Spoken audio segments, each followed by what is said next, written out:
Salutare, dragi prieteni, sunt Andy Popescu și astăzi facem un vlog cu Adi. Salut, Adi! Acum jumătate de oră ne-am întâlnit pentru prima dată, ever, face to face. Corect. Pur și simplu ai apărut la mine în curte. Corect. Cum ai ajuns la mine în curte? Urmărindu-ți toate clipurile pe YouTube de la început, cred că postasei, dar nu, cred că nici nu aveai pe YouTube. Ți-am văzut niște clipuri după niște casete VHS sau ceva de genul ăsta. Cred că erau foarte vechi. Alea cu Bucureștiul anilor 90? Exact. Pe urmă, cred că primul tău clip pe YouTube pe care l-am văzut a fost cu un M5, un E60. Te dai tare cu el prin București, mi-a plăcut. Da, nu prea dădeam un exemplu pozitiv. După... A vrut să facă o glumă, așa, știi? Da, unii au înțeles sau alții n-au înțeles. Pe urmă, ai avut o pauză destul de lungă până ai început să faci să postezi ca lumea, da, deci nu... Cum ai ajuns la mine în curte? Cum am ajuns la tine în curte? Am văzut locația, că tu filmai de multe ori, plecai din zona asta. Da? Și am recunoscut locația și am zis, să vedem pe unde... Deci ai venit direct peste mine? Andy, da. Nu ți-am mai scris pentru că eu n-am nici cont de YouTube, n-am nici Facebook, și am zis, să-l cunosc și eu, chiar vreau să te cunosc. Păi uite, cine a intrat cu Lexusul ăsta? Te urmăresc de mulți ani și am zis, băi, ok, și ai vrut îmi place super mult M6 ăsta al tău, mi-a plăcut și bine, îmi plac în general M5-urile, E60-urile și te-aș da o tură, dar după aia iar mă ceartă lumea. Iar bă, cotețul tău, orice mașină o compar cu M6. Nu, știi că așa fac oamenii. Da, mie nu-mi place chestia asta. Bine, acum fiecare om are părerea lui, poate să spună ce vrea, dar ăla e un motor care a făcut istorie, V10-ul ăla. S85. Acum mulți or să spună că sunt probleme de fiabilitate, sunt și... Poate sunt cu cuzineții, știi? Da, sunt cu mai multe și nu doar cuzineții sunt problema lor majoră, dar felul în care tu mergi cu mașina aia niciodată nu o să ajungi să o strici. Tu am văzut că îi dai un pic și pe urmă o lași să se răcească, adică nu îți bagi joc de mașină, știi? Mai ales că mașina aia e destul de puternică și are și o cutie robotizată cu 7 rapoarte. Nu e ca o cutie convențională cu convertizor de cuplu să schimbe treptele finuț, ușor. Aia e făcută exact ce vrei tu, să simți, să-ți dea șocuri, să rupă aderență, să sperii lumea. Să sperii lumea, deci e senzație, mașina aia e senzație. Motorul ăla, cum se aude, e spectaculos. Băi, nu am mers. Nu am mers, îmi doresc super mult să merg, n-am avut ocazia să merg cu... Băi, mi-a dat și mie să conduc pe asta și te dau eu o tură. Ok, de acord. Am văzut că tu ai două V10, un V10 pe un S8 și un V10 pe un M6. 5.2 V10 pasă 50 de cai și 5.0 500 de cai. Fiind în grupul VAG, l-au folosit și pe Lamborghini, l-au pus și e motorul după Lamborghini, exact același motor. Aspirat 5.2 V10. O să vezi liniuța asta care o să urmeze, care o să fie o liniuță pe bune, o să fie tare. Asta pe bune.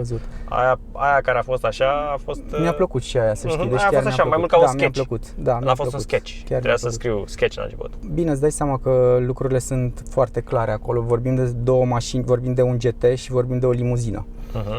Vorbim de o mașină, M6-le este un M5 îmbrăcat într-un costum mai sport, așa, e practic un GT. E un GT. Asta în care ne aflăm noi acum nu e o mașină sport, e tot un GT. Nu, vezi, faptul că ai venit la mine fără să te cunosc, abia acum jumătate de oră te-am cunoscut pentru prima dată. Eu nu știu nimic despre mașina asta, adică în mod normal când faci un reportaj, știi, vrei să vorbești despre mașină, te interesezi, te citești ore în șir despre mașină ca să știi ce să vorbești despre ea. Nu știu să ne vorbesc nimic despre mașina asta. Păi da, deci n-am... Toată lumea vorbește despre cai putere, vorbește despre cât prinde, câți cai putere are. Astea sunt primele întrebări. Cât prinde, câți cai putere are, câți centimetri cubi are. Ce motor are? Bun. Ajungem la ce motor are, câți cai putere are. Deci aici e vorba de un multistage hybrid. Deci iarăși nu are legătură cu hibridul de pe Toyota Prius, are mai mult legătură cu hibridul de pe Porsche Spyder. Ce se dorește de aici? Ei au dorit performanță, nu economie. Motor de 3,5 litri, 350 de cai, 100 de cai pe litru. Plus bonusul de electric, care cât ar fi? E în jur de 100 de cai. Deci are 350 de cai, maxim 400 când bateriile sunt încărcate full. Eu nu cred asta, dar Cel puțin pe hârtie. Da, face 100 în 4,7 secunde, asta spune tot pe hârtie. 4,7 secunde, adică tot cam cât M6. Da. Dar avem acolo un consum destul de mare, 14,1. De ce e așa mare consumul? Repet, pentru că nu este un hibrid economic. Întrebarea românului, cât consumă? Nu este un hibrid economic și consumul ăla l-am scos resetând mai devreme și mergând foarte încet. Acum. Spune-ne despre ea. E 2019 anul ăsta? Da, în primul rând primești exclusivitate. Ca Maserati, nu? Că și Maserati e la fel exclusivă. Corect. Dar totuși Maserati e primită mai bine ca Lexus, nu? Parcă așa în general. Maserati practic sunt niște... ei au colaborat cu Ferrari și folosesc motoare. Maserati-ul pe care l-ai avut ăla n-avea nicio treabă cu Ferrari. Acolo n-avea nicio legătură cu Ferrari. Dar ce avea? Cu Fiat? Exact, cu Fiat. Avea și Fiatul iarăși e în colaborare cu Chrysler. Deci mașinuța aia poate... Cine și-a cumpărat-o, și-a cumpărat-o nu pentru motor, și-a cumpărat-o pentru interior, pentru exclusivitate și pentru prestanță. Corect. Și statut. Corect. Deci asta mi-aduc aici aminte de Lamborghini, știi? La Lamborghini... Am văzut că ai făcut acum ai postat un clip cu un Mustang, cu un Lamborghini și cu M6. Și la Lamborghini ăla ai doar exact așa ai. Știi? Ai unul de care stai aici. Da, aici practic îți zice, băi frate, ăsta e teritoriul meu, ăsta e teritoriul tău. Și eu mă țin așa, uite așa mă țin. Da. Hai, dă-i. Până acum am înțeles așa, am înțeles Lexus, exclusivism, arată foarte bine. Da. Motor de 3,5 litri, 350 de cai, cu supliment de electric, încă maxim 100 de cai. Mai vorbește-ne despre mașină. Eu văd lux. Avem piele Alcantara, avem fibră de carbon. Alcantara nu e piele, e un material. Alcantara este material. Avem Alcantara, avem piele de căprioară, că vreau să zic Alcantara și pe urmă piele de căprioară, de aia mi-e și prost. Săraca căprioară. Avem aluminiu polișat. Avem îmi place mai mult brushed aluminium, dar avem Mark Levinson Reference, sistemul audio, praguri carbon, avem și un preț? plafon carbon. Prețul de pornire, deci în momentul în care ai intrat în showroom, prețul de pornire la 120.000 de aici. 120.000 de euro? 120.000 de euro, de aici începe. Fără opțiuni? De aici. Ăsta e prețul, da, ăsta e prețul. 120.000 de euro. Nu știu, eu poate sunt biased, știi, poate sunt... El fiind un model destul de... Nu, ai dreptate că e foarte mișto, dar e scump. Adică eu mă așteptam ca mașina asta să fie... Gândește că e de 2 ori cât Maserati. Bine, ce mai iei în momentul în care cumperi un Lexus? Fiabilitate. Asta nu are turbină? Nu, asta nu are turbină. Asta are motor aspirat și motor electric, se ridice fiabilitatea motorului. În momentul în care ai mai puține piese în mișcare, mai puțini senzori, mai puține...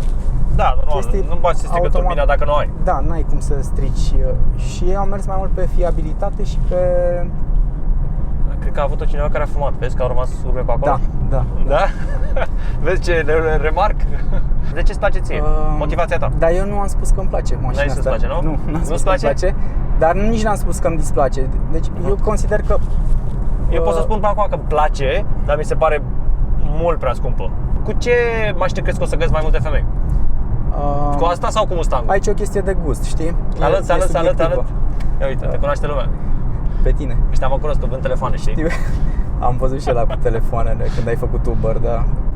Nu pentru că sunt interesat de putere și că Mustang are 450 de cai, ci pentru că e o mașină mult, din punctul meu, știi care e faza? Că nu poți să zici mașina aia e mai frumoasă. Nu, poți să zici îmi place mie mai mult. Corect. Că lui altul poate îi se pare alta mai frumoasă. Corect. Deci asta este o chestie, nu este o chestie subiectivă, este o chestie obiectivă care ține de tine, de cum simți tu. Eu simt că Mustangul e mai frumos decât ăsta la exterior. La interior, da, ăsta bate Mustangul. Ca să înțeleagă oamenii, spun același lucru. Materialele de aici nu se compară cu materialele din Mustang, sunt superioare. Dar Mustangul mie îmi place mai mult cum arată la exterior. Cum arată, cum sună, cum se mișcă. Turează tu V6-ul ăsta, e piston cu apă pe lângă un V8. Corect. Care îl lasă aude Mustangul. Corect. Și ăsta face... Mustangul e pentru o anumită categorie de oameni, pentru cei care își doresc... Pentru tineretul ăsta care mă urmește pe mine. Care își doresc... Ăștia de vârsta noastră. Băi, eu sunt foarte zgârcit, înțelegi? Nu, e greșit, total greșit, nu ești zgârcit.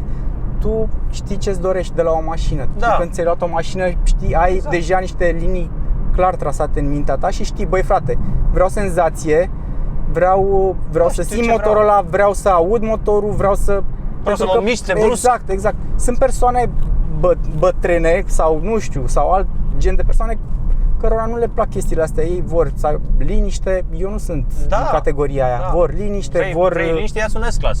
Ia-ți un hibrid de ăsta să... Înțeles. Uite, acum parcă e pe electric, nu?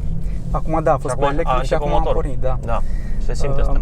Majoritatea producătorilor auto au, din cauza că au vrut să reducă noxele din ce în ce mai mult, au făcut downsizing pe majoritatea motoarelor, au redus cilindreia și au venit cu un turbo 2, 3, 4 ca să ajungă la puterea pe care o dezvolta un motor aspirat. Dar știi? asta a dus la scăderea senzației. La scăderea senzației, ce spui tu, deci nu mai ai feeling-ul ăla de V10, de 5. Și chiar dacă pe unii nu-i deranjează, uite pe alții cum e Elon Musk, spunea, bă frate, pe mine mă deranjează. Ai călcat-o, ai fumat o țigară și după aia mașina a plecat. Normal că e o exagerare, dar e o exagerare care efectiv eu o simt și nu-mi place. Și alții o simt și nu le place. Îmi place Tesla. La motoarele electrice ai cuplu instant, nu trebuie să accelerezi, să crească turația. Acolo ai călcat-o și ți-a livrat. Am dat-o pe suspensia cea mai tare acum. Și acum o să-i dăm un pic să... A frânat un pic, dacă te apropii foarte mult. Dacă te apropii mult. A văzut că a simțit ea că te apropii prea mult de ăla. Și ar putea să faci accident. Și ce aș vrea să o dai pe o suspensie mai moale. O să o dăm pe confort, pe urmă o trecem pe confort. Nu poți să dai doar suspensia pe confort și motorul pe tare? Nu sunt prestabilite, știi, nu e ca la tine. Mi se pare că trage foarte slab. Linear, și slab și linear.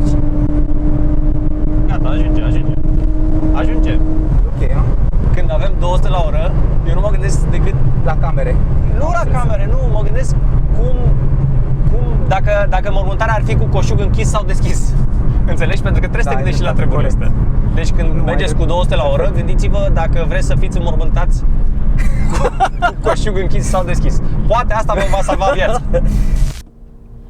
Acum a pornit pe electric, nu? Da, a pornit pe electric și dacă tot vrei să te dai cu ea tare, dă-te cu ea în sport. Nu, vreau întâi să facem cunoștință. Nu poți să sar pe ea, o ești tu dulce. Corect, așa este, da, să vezi limitele ei și pe urmă treptat.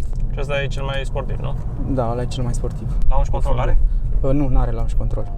N-are nici launch control? N-are launch control, da, n-are launch control din cauza cutiei, ce ți-am spus mai devreme, că...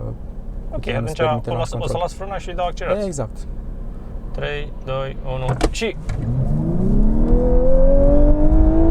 Face ceva, fuge. 100. Acum o simt că abia trage. 140, 150, 167, 180. Acum chiar că nu mai trage. 200. Deci, ce să zic, are frâne. Ăsta e un plus al ei. Frânele sunt unul dintre plusurile ei și vezi se simte, adică și eu l-am observat. Nu are așa ceva, nu poți. Nu poți să o turezi? Nu poți pentru că intră în modul electric și nu se aude sound-ul, că n-ai cum. Uite, e pe neutral, dar e în modul electric și n-ai ce să accelerezi. Ai înțeles? Deci nu poți nici măcar la semafor nu poți să o accelerezi, frate. Ăsta e viitorul, cam așa, viitorul e trist. Electric, da. Viitorul e trist, știi? O să pună un playback. Nu-ți dă voie să turezi motorul decât în sarcină. O să mă urească fanii japonezelor. Tracțiune? Tracțiune spate. Bă, știi care e faza? E plină de electronică, te ține foarte mult electronica. Nu știu dacă ai... la început te ajută și boostul electric. Da, după aia, să zice, și boostul electric te lasă în 350 de cai abia. Pierzi din curent, îți stoarce... Bă, frate, când ai 100... Există oameni care vor să dea 120.000 de euro pe mașina asta și nu interesează puterea. Nu interesează că accelerează foarte greu după 180 la oră, știi? Și înțeleg pe oamenii ăia, dar asta nu înseamnă că eu nu gândesc diferit. Depinde ce-ți dorești de la mașina respectivă, știi? Că eu cred că sunt și persoane de astea care nu-și doresc să se audă când o pui pe neutral să se tureze motorul, nu vor gălăgie, nu vor... Dar ideea este, sunt atât de mulți încât merită să faci mașina așa? Că da, ok, există excepții, bună întrebare, deci bună întrebare. Sunt atât de mulți? Cred că sunt, pentru că altfel nu mai făceau mașina. Băi, nu știu dacă sunt, eu nu cred că sunt. Eu vreau să cred că au mai rămas încă pasionați de ăștia de motoare ca mine și ca tine. Deci asta vreau să cred, știi? Dar viitorul ăsta nu merge într-o direcție bună mai ales pentru ăștia pasionați, știi? În ziua de azi, nu știu ce mașină... acum fuge, da? Avem 70-80 la oră, se aude și zgomot mișto. Se aude V6-le. Se aude V6 și, dar foarte turat, nici nu știu câte ture am, 6.000 de ture. Și cu ce mașini puternice ai mai mers? Încerc să-mi dau seama dacă o să-ți placă M6 sau nu. Băi, o să-mi placă super mult M6-le pentru că... E pe feeling. Exact. Zici că are turbină cum se aude, vezi? Da. Și electricul se aude? Da, se aude și electricul.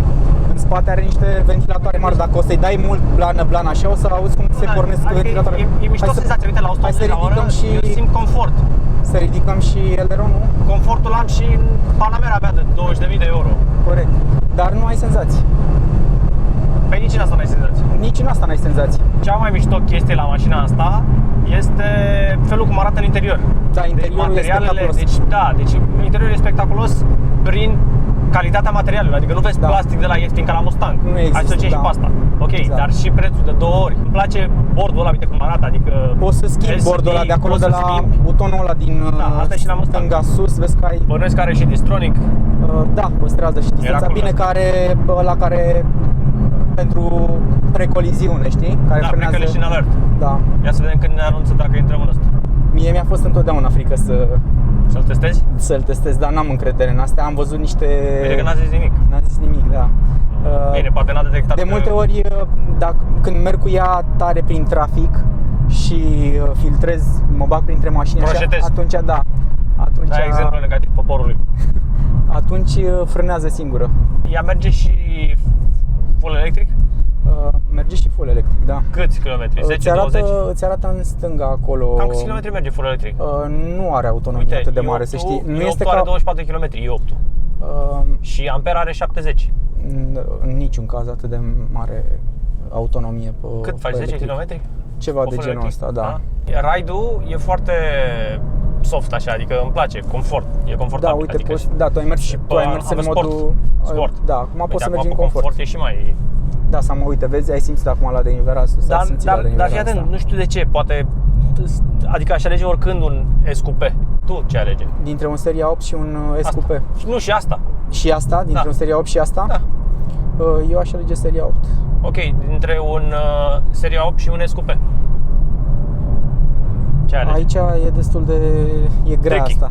Da. E tricky. Aș merge tot pe BMW. Cutia de viteze nu și are locul aici. Câte rapoarte are? Mai există o cutie, asta e un CVT, mai există o cutie de viteze cu 10 rapoarte. Uite, fii atent, acum mi-arată că motorul e mort. Așa e? Da, motorul acum e mort și îți încarcă bateria.